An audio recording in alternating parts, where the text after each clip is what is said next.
next choices we have in our waste reduction section are allow flipping and limit face spread.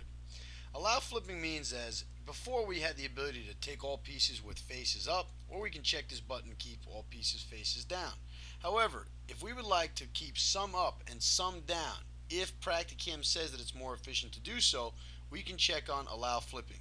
This will mean that the man at the station is going to have to know which is up and which is down, and it will be marked on the labels, but he is going to have to remember to flip over the pieces.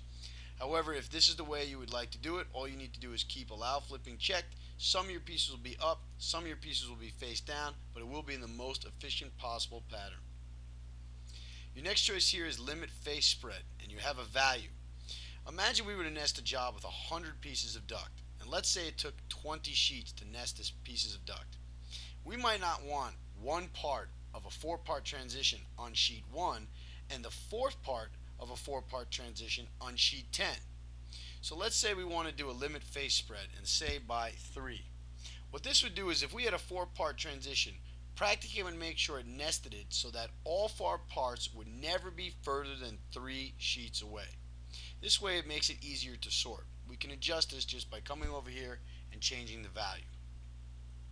Here we have ability to adjust sheet width, sheet length, distance between cuts, distance from edge of the sheet, or even the distance from the scrap cutoff. All of these can be adjusted for metal and liner just by putting in values. We have options to move your torch to the cutter settings or however it's set in your controller, a 0 position we set for you, or we can just tell it to retain its position immediately after it's done cutting. It is completely up to you.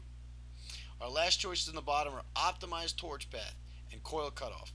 What optimized torch path does is when you are working inside fabrication, PractiCAM will minimize these red lines or the free travel of the machine. It'll calculate the cut path that cuts this particular layout in the fastest possible fashion.